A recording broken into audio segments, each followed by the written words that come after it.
যে আপোনালোকক যোৱা 2014 চনৰ নিৰ্বাচনত আমি যথেষ্ট সহায় কৰিছোঁ আৰু আপোনালোকে নিজৰ নিৰ্বাচনী ইস্তাহাৰত এটা কথা স্পষ্টভাৱে লিখি দিছিল যে বিজেপিয়ে যদি কেন্দ্ৰত চৰকাৰ গঠন কৰিব পাৰে বড়োলেণ্ড সুকীয়া ৰাজ্যৰ সমস্যাটো নিগাজীভাৱে স্থায়ীভাৱে সন্মানজনকে সমাধান কৰি দিয়ে।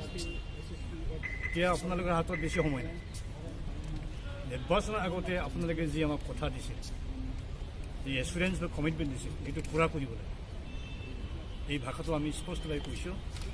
আৰু সুকীয়া বড়োলেণ্ড ৰাজ্যৰ সৃষ্টি কৰাৰ অবিহনে বড়ো প্লাছ অন্যান্য খিলঞ্জীয়া জনগোষ্ঠীসকলৰ ব্ৰহ্মপুত্ৰৰ উত্তৰ পাৰত যিসকল খিলঞ্জীয়া জনগোষ্ঠী আছে তেওঁলোক বৰ্তমানৰ অসম ৰাজ্যত বসবাস কৰি থকাটো সম্ভৱ নহয়।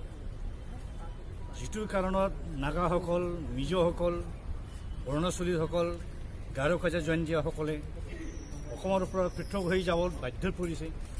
আমাৰো আজি সেই একে পৰিৱেশ, একে দুৰ্ভাগ্যজনক অৱস্থা। আৰু এইটো স্পষ্টকৈ মই কৈছোঁ গৃহমন্ত্ৰী ডাঙৰীয়াক 2000 চনত অটল বিহাৰী বাজপেয়ীৰ নেতৃত্বত যিটো বিজেপি চৰকাৰ চলিছে, বিহাৰক দ্বিখণ্ড কৰি পেলাই ঝাৰখণ্ড ৰাজ্য দিয়া হ'ল, ইউ পিক দ্বিখণ্ডিত কৰি পেলাই উত্তৰাখণ্ড দিয়া হ'ল, মধ্যপ্ৰদেশত দুভাগ কৰি ছত্তীশগড় দিয়া হ'ল। এই যোৱা 18 বছৰ সময়ছোৱাত যথেষ্ট সেই নতুন ৰাজ্যবাৰীৰ উন্নতি সাধন কৰিব পাৰিছে।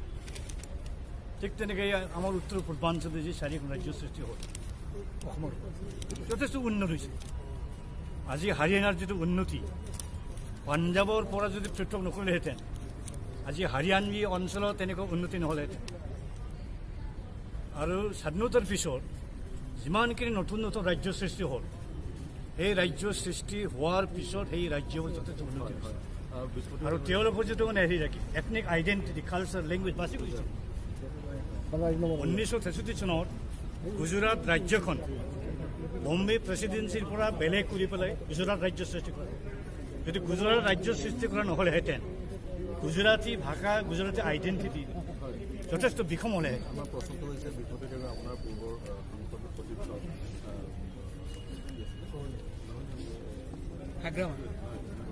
মুৰলীমনোহৰ যোশীয়ে প্ৰশ্ন কৰি দিছে যেতিয়ালৈকে অসম বিধানসভাত এই বিষয়টো অনুমোদিত নহয় কৃষক লেণ্ডৰ বিষয়টো, তেতিয়ালৈকে কেন্দ্ৰীয় চৰকাৰৰ হাত বান্ধা আছে। গতিকে আপোনালোকৰ চৰকাৰৰ অসম চৰকাৰৰ ভূমিকাটো কেন্দ্ৰৰ নিচিনা। এই ক্ষেত্ৰত আমাৰ উত্তৰ এইটোৱেই, হয় সংবিধানত তেনেকুৱা এটা প্ৰভিজন লিখা আছে, কিন্তু ভাৰত চৰকাৰে যেতিয়া নিজৰ ৰাজনৈতিক সুবিধাৰ কাৰণে নতুন নতুন ৰাজ্য সৃষ্টি কৰি দিয়ে, এই প্ৰভিজনক কোনোদিন সন্মান দিয়া হোৱা নাছিল। যেতিয়া বম্বে প্ৰেচিডেঞ্চি ৰাজ্যখনত খণ্ড বিখণ্ড কৰা হ'ল, তেতিয়া বম্বে প্ৰেচিডেঞ্চি এছেম্বলিৰ কোনো সিদ্ধান্ত লোৱা হোৱা নাছিল। এজন মাৰাঠী মানুহে বম্বে হাইকোৰ্টত গৈ কেছ কৰিছিল। তেতিয়া চৰকাৰে কৈছিল যে এই যিটো সাংবিধানিক প্ৰভিজন এইটো চৰকাৰে মানিবৰ কাৰণে বাধ্য হৈ থাকে।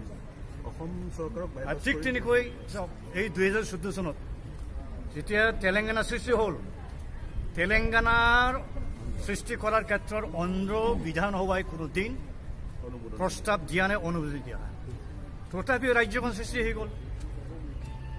তেনেহেন যদি কৰিব পাৰে আমাৰ ক্ষেত্ৰতো কৰিব লাগিব, এইটোৱে আমাৰ দাবী।